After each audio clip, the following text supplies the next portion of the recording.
What's the most underused springtime turkey call? Stick around, watch, and find out.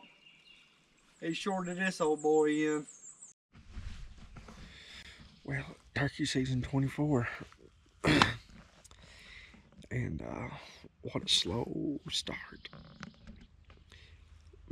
During the youth hunt, my old girl missed one up here in this pine thicket. Come up in here today. There's a lot of scratching. There's some turkeys gobbling on neighbors earlier this morning. And they shot twice, so I don't know if they missed or finally connected. I don't know.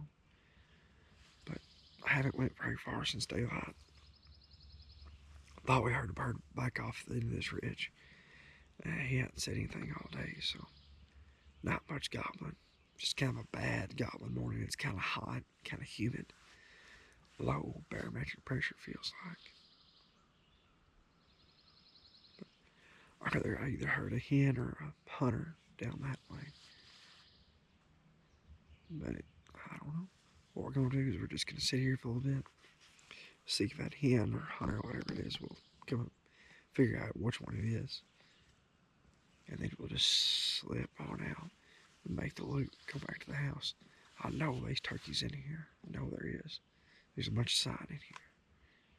So we're just going to sit tight. A lot of times you do more harm than good on these mornings when they're not gobbling very good. Running through, just pop, pop, pop, pop, pop, trying to cut and cackle and carry on. Try to get one wound up. It's best to just kind of sit back where you can hear and let one get wound up on his own, whether it be crows or something like that. Call every now and then. You never know, one might just show up and start calling. That's happened several times. Mornings like this. So we're just going to see what happens this morning. Alright, well, I think I finally caught up to that turkey that I heard this morning. Come up here to this flat. I've called up my turkeys up here. He gobbled right down there. He gobbled 3 times maybe. I can't really tell where he is, so I'm just going to get tucked back in this brush pile here and see if he'll gobble a little bit more. I can get a real good location on him. We might move around. Alright, I found him. I don't know if he's across the holler or this side of the holler, but we're going to try him right here for a minute and see what happens.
All right, guys.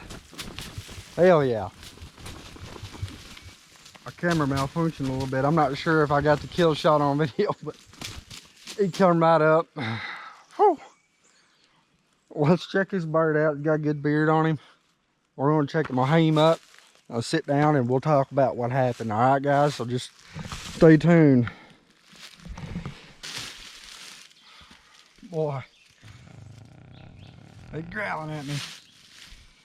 Boys, you talk about making a morning out of a not so hot start. This morning we got up there in the pine thicket where Angel, my daughter, missed a Jake, but there was a big bird in there with him on the youth hunt. So we got down up there and there was a bunch of turkeys gobbling on the neighbors. And I had some jakes and sounded like one mature bird over there. And they messed around. Finally we heard them shoot over at the neighbors. Not much going on, some fresh scratching, but that was about it. Last week, I was at this part of the farm scouting. And I found a bunch of scratching on that other hillside on the backside of this ridge. So I come over here, just kind of slipping my way. Real soft collar, I'm telling you guys. This is a mature old bird. I'll show you his hooks here in a minute. He's got a heck of a set. Probably the biggest hooks I've ever killed on an eastern. I killed some Rios that had some bigger hooks, but biggest hooks I've killed on an eastern, and this one's broke off. Mature bird right here. These mature birds, think about how many times, this is private land, but it's heavily pressured private land.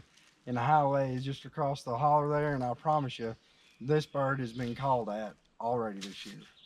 So when you go through them woods, them birds know the drill, they know it. So I was just easing through, and I knew that we heard a bird gobble off this end of the farm somewhere this morning. And so Dad, he gave up on me, and I told him I'd just hump my way back to the house. I came up here on top of this ridge, just real soft calling. Pulled out I like to use a Primo's power crystal to locate. It seems like they shot gobble at it a little bit better. And I yelped on that power crystal, and he gobbled across the dang holler. Big old holler over through there. So I couldn't tell where he was the first time. I got him to gobble again. I knew he was down that holler, but a lot of times they'll cross the head of the holler is right there, and a lot of times they'll cross around it. Sometimes I just stay up there and strut. Back when I was younger, I used to get up there and just call all the time, and they just sit there and strut. But we'll get to that here in a minute. Sat down, he was farther down, got down here in the woods with him. With the terrain, I know that there's a ditch that runs down here, and there's a finger runs off that way, and a finger runs off that way, and I was hoping, just like he did, he would come right around his old skid road. He'd come right around that skid road, and I can get him to drop off in this holler with me. I got down in here and called. He got fired up there for a minute. He got real fired up, so I let him alone. Started gobbling on his own a little bit. And when they start gobbling on their own this time of day, I don't know what time they don't have a watch, don't have a phone, but it's probably 9 o'clock. When they start gobbling on their own this time of day, it ain't guaranteed, but a lot better chances of killing him than when they're like that in the morning or early in the morning.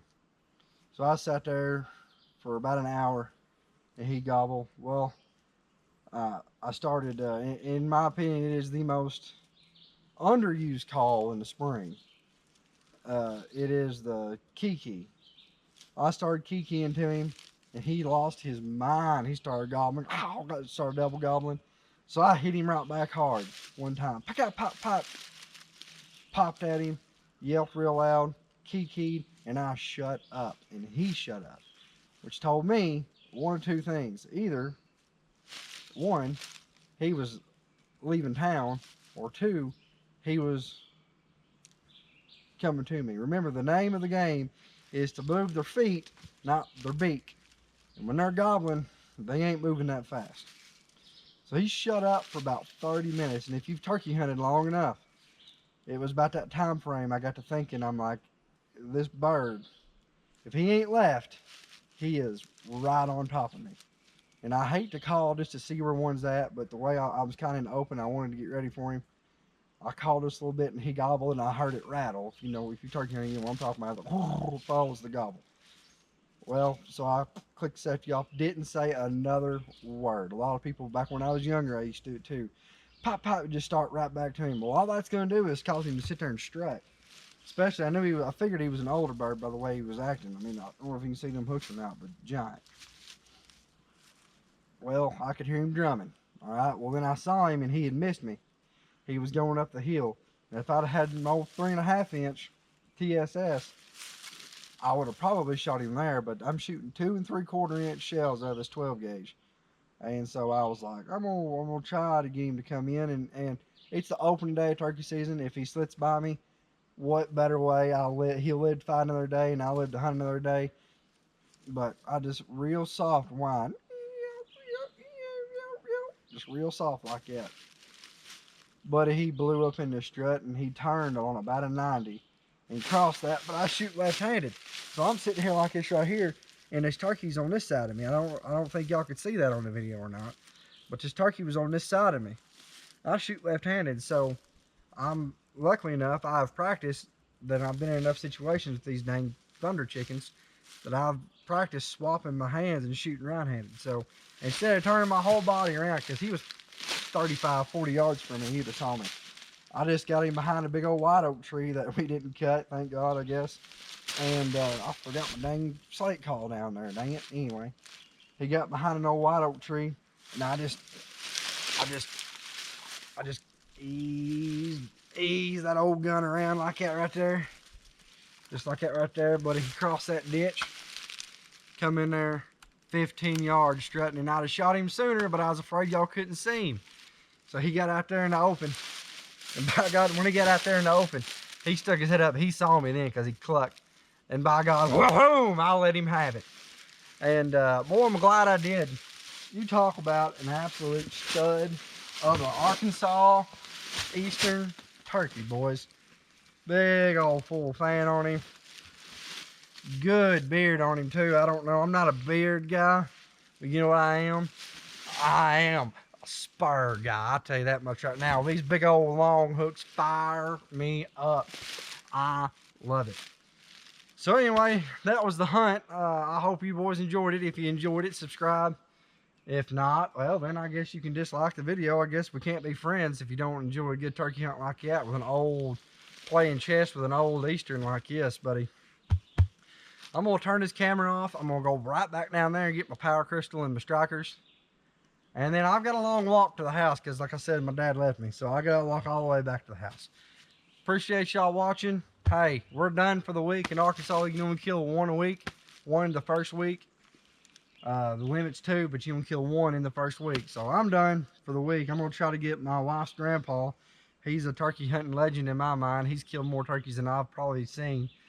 And over at his farm, it's across the river, the turkey population took a real decline. And he ain't hardly getting any turkeys. And so I'm going to try to help him out. So I got to get to work. Go fire up that old sawmill a couple cross ties maybe. We'll make a little money. Boy, it'd be nice if we found an old morel mushroom on the way out now, wouldn't it? Anyway, see y'all later.